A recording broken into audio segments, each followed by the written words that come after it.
An balimaw aw ni ɲantuma a balimamuso madame Sise Ramata Sisoko tantira ka bɔ Atlanta États-Unis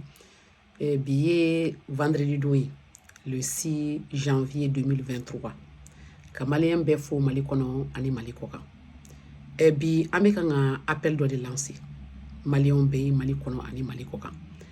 aw b'a dɔn a bɛ san 11 bɔ maliyɛn jeune dɔ bɛ yen ko Yaya Sise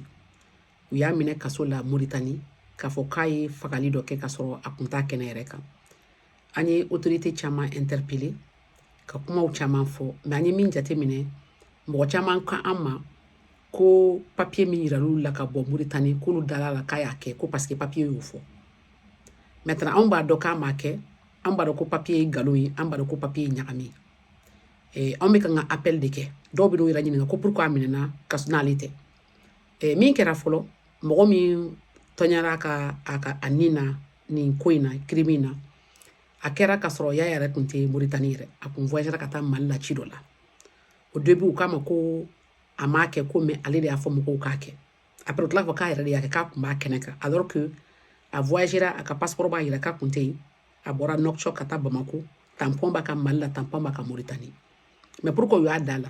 parce que Yaya kun ye jeune activiste de ye ɲɛmɔgɔ don ko association dɔ bɛ yen ko yɛrɛ ko a kun y'o président ye ni fɛnw ye maliyɛnw sɔrɔ ale de bɛ taa ka t'u labɔ ka taa u ka fɛnw sara pour u ka bɔ donc ninnu ka minɛni kɛra parce que fɛn kɛra depuis 2010 de 2010 Yaya minɛna 2012 o kɔrɔ ye san 2 kɔfɛ olu nana Yaya minɛ k'a fɔ ko mɔgɔ minnu datugura kaso la k'u y'a kɛ k'olu de y'a fɔ kaso kɔnɔna na ko Yaya de don ko Yaya de y'olu bila la kabi 2010 ninnu minɛna Yaya b'u nɔfɛ bulubuli la ka avocat taw ye ka fɛn bɛɛ kɛ walasa u ka se ka bɔ mais u y'a ye après k'a fɔ ko Yaya bɛ kan ka activité minnu kɛ avec eux mɔgɔ minnu bɛ kaso la u tɔɔrɔlen kun don a ka kan u k'a da mɔgɔ wɛrɛ la pour que ka ko in bonya parce que muso in cɛ min taɲala ale denmuso k'o de y'u ka jɛmɔgɔya ɲɛmɔgɔ wele k'a fɔ k'ale fa banna ko mɔgɔ minnu minɛna ko mɔgɔ ɲɛnamaw yɛrɛ tɛ ko donc i b'a sɔrɔ ko wɛrɛ bɛ min tɛ nin ye donc il fallait que u ka justice in dayɛlɛ tuguni ka mɔgɔ dɔ minɛ min ye mɔgɔ ɲɛnama ye min ye mɔgɔ ba ye walasa u ka se ka kɛ comme ale ka ko ye taara sɛbɛ la o de la u y'a b'u ka télévision n'u ka fɛn bɛɛ la journaux bɛɛ la pour que ka kɛ ko bɛɛ koba ye bɛɛ b'a dɔn ko Yaya o dugu in na dugu in tɔgɔ ko Nouadhibou a bɛ Mauritanie ouest la ye donc u y'o kɛ min kama parce que u b'a fɔ dɔrɔn jeune do il est activiste a bɛ boliboli kɛ a bɛ fɛnw ɲɛnabɔ n'an y'ale minɛ a bɛ kɛ comme n'o y'a sɔrɔ mɔgɔ min minɛna maa ɲɛnama don pour que ka ko in kɛ koba ye u y'a da Yaya la o dɔrɔn de kama a kun tɛ yen a t'u dɔn a t'a tigi dɔn a ma deli ka kɛ yen maintenant n'a dun ye san 2 kɛ a bɛ kan ka ninnu dɛmɛ mɔgɔw bɛ se k'a ye k'a fɔ k'ale de bɛ kan ka mɔgɔw ka ko ɲɛnabɔ il faut k'ale de ka minɛ n'ale minɛ ka kɛ koba ye maintenant anw y'a essayé ka autorité malienne interpeller olu ko non ko papier min yiral'u la ko b'a yira ko a y'a kɛ ko parce que a sɛbɛnna papier kan a bɛɛ bɛ corruption dɔ dugu caman na Mauritanie to exception ye o la o donc anw bɛ kan ka nin appel lancer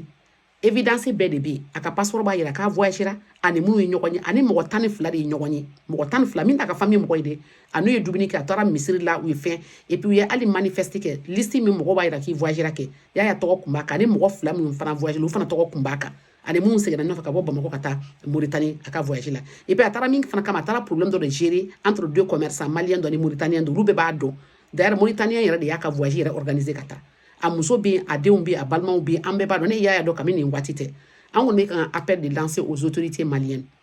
aw k'a dɔn ni jamanaden dɔ minɛna nkalon kan maliyɛn bɛɛ kan ka wuli Mali ɲɛmaaw kan ka wuli an bɛ Mali ɲɛmaaw bɛɛ de wele ka taa Asmina ka taa Choguel la ka taa ministre de la justice la avocat minnu bɛ Mali la aw minnu bɛ se k'an dɛmɛ Ala ni Ala kira kama mɔgɔ caman bɛ yen minnu bɛ kan ka an dɛmɛ déjà an b'a ɲini k'aw fɛ k'a fɔ an wulila nin na k'a fɔ an bɛ fɛ maliyɛn bɛɛ de ka fara ɲɔgɔn kan Mali kɔnɔ ani Mali kɔ kan aw k'aw bolo fara ɲɔgɔn kan k'aw hakili fara ɲɔgɔn kan k'aw dusu fara ɲɔgɔn kan walasa an ka se ka Yaya Sise dɛmɛ qui est injustement incarcéré dans une prison en Mauritanie pour un crime qu'il n'a jamais commis.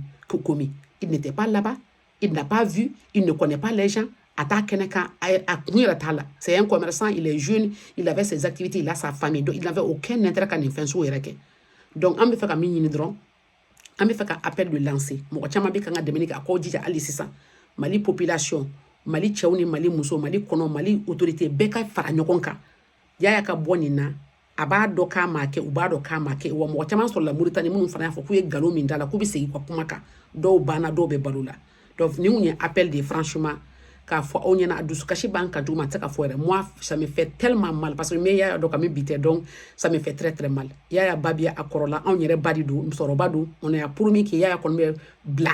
k'ale to balo la donc an b'a ɲini bɛɛ de fɛ vraiment bɛɛ ni ce bɛɛ ni baraji Ala k'an to ɲɔgɔn ye c'est un cri de cœur pour qu'on puisse libérer Yaya Sise de la prison de la Mauritanie. Merci beaucoup et à la prochaine.